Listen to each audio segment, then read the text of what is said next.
네, 안녕하세요. 저는 아주경제신문사에서 8년째 사진기자 일하고 있는 유대길이라고 합니다.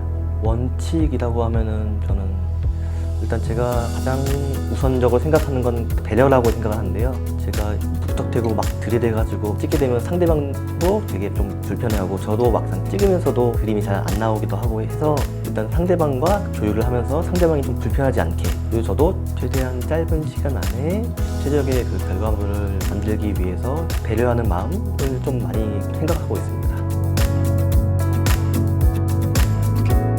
가장 중요한 요소라고 하면은 요즘은 좀 휴대성? 작고 가볍고, 그리고 또 아무래도 좀 거친 현장에서 좀 많이 쓰다 보니까 좀 튼튼했으면 또 좋겠고, 거기다가 또 AF 성능까지 좀 확실했으면 좋겠는데, 저 같은 경우는 동적인 촬영도 많이 하지만 워낙 다급하게 막 움직이는 피사체를 많이 찍다 보니까 제가 순위를 매기자면 일단 1순위는 AF. 제가 맨 처음 사진기자 일을 시작했을 때 받은 장비가 DSLR 플래그십 장비였거든요. 굉장히 튼튼하긴 한데 이게 튼튼한 만큼 덩치도 엄청 크고 또 무겁다 보니까 몸이 성한 날이 없었어요, 진짜. 그 이후에 이제 미러리스 장비가 이제 새로 나오면서 사용을 해보니까 실제로 충분히 DSLR보다도 잘 나오고 가볍기도 하고 휴대성도 좋아. 그러면 당연히 이제 미러리스로 넘어가게 되었죠. 제가 차량으로 설정을 해놓고 포뮬러 2 경기를 취재를 했는데, 저는 그 차량이라고 해가지고 보통 일반 승용차라든가 밴만 차량으로 인지하고 포뮬러 차는 인지를 못하면 어떡하지 약간 걱정했었는데, 되게 똑똑하게도 포뮬러도 차량으로 인식을 해가지고 정확하게 딱 차 사이즈에 맞게 딱 포커싱이 돼서 정확하게 촬영을 했고요. 패닝 촬영을 할 때 거의 실패율이 높기 때문에 진짜 한 200장, 300장 넘게 촬영해서 한두 장 건지면 와 정말 대박 건졌다 이랬는데, 요번에 그 차량 감지 성능을 딱 켜고 촬영하니까 거의 제가 패닝 성공률이 거의 확률로 따지면 60% 이상 정도 나와가지고 오히려 좋은 사진을 고르는데 너무 더 힘들었던 것 같아요. 이 육상대회 같은 경우는 그래도 정해진 트랙이 있기 때문에 트랙을 크게 벗어나지 않는 선에서 찍었기 때문에 좀 더 수월하게 찍을 수 있었고, 보다 그 망원 렌즈를 이용해가지고 선수들의 표정을 좀 많이 담고 싶었어요. 과감하게 클로즈업을 많이 촬영을 했으니까.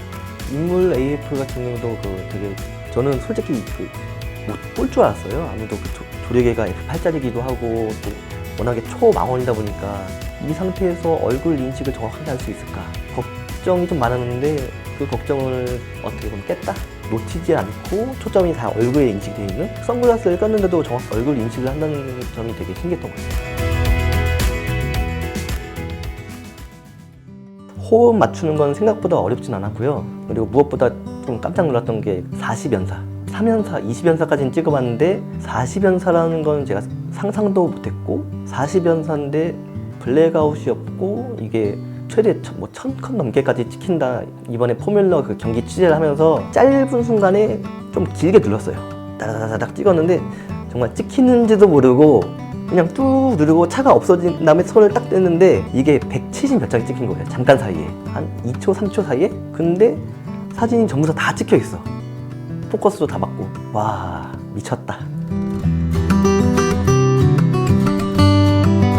생각보다 크게 큰 차이는 없었고요. 오히려 그 APS-C 장점을 이용해가지고 초망원으로 이용을 하자. 좀 더 과감하게 그 앵글을 당겨가지고 헬멧에 비친 모습을 찍는다던가.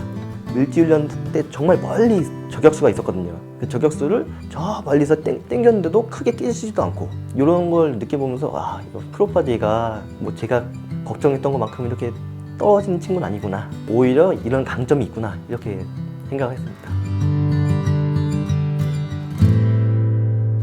제가 현재 가지고 있는 그 장망원 렌즈 같은 경우에는 이너줌이 아니다 보니까 찍다 보면은 또 밸런스가 또 무너지기도 하고, 렌즈가 경통이 앞에 있다 보니까 얘 같은 경우에는 완전 가벼워가지고 일부러 이 점을 좀 극대화 시켜보자 해서 저는 아예 모노포드를 아예 안 챙기고 그냥 무조건 다 100% 핸드헬드로만 촬영을 했습니다.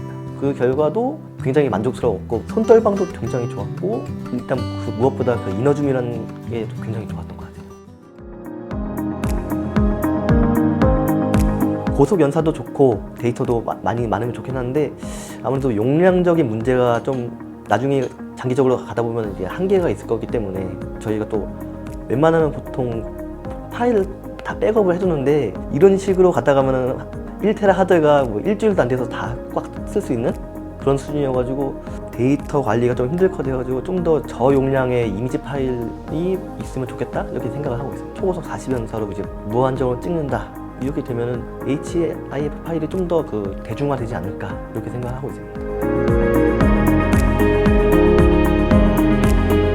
그래서 저희가 보통 직송이라고 해가지고 찍은 사진을 다이렉트로 회사 서버로 전송하는 기능이 있는데 그걸 FTP라고 하는데 와이파이를 이용해가지고 회사 내에 있는 서버에 옮기면은 그 서버를 통해서 회사 내에 있는 그 사진 부장이 그 사진을 받을 수 있는 거죠. 그래서 요번에 그 후지필름에서도 FTP 기능이 처음으로 적용됐다고 해가지고 사용했는데 충분히 현장에서도 잘 사용할 수 있겠다 이렇게 생각을 했습니다.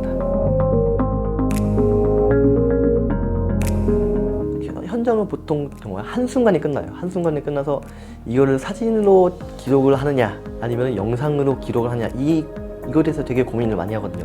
현장에서. 이번에 그 포뮬러에서 되게 다양한 시도 많이 해봤는데요. 4K 120프레임으로 포뮬러를 찍어보니까 정말 그 차가 이렇게 서서히 지나가는 게 모두 느껴질 정도로 눈으로는 이게 전혀 체감이 안 되거든요. 이게 카메라에서 이 120프레임을 모두 그 감당할 수 있는 거에서 되게 신기하게 느꼈고, 근데 6.2K를 써보니까 오히려 6.2K로 찍고 나중에 4K로 프레임을 이게 조정할 수 있다 보니까 넉넉하게 찍어도 이게 4K로 변환했을 때 좀 더 여유 있게 찍을 수 있어서 더 좋았던 것 같아요.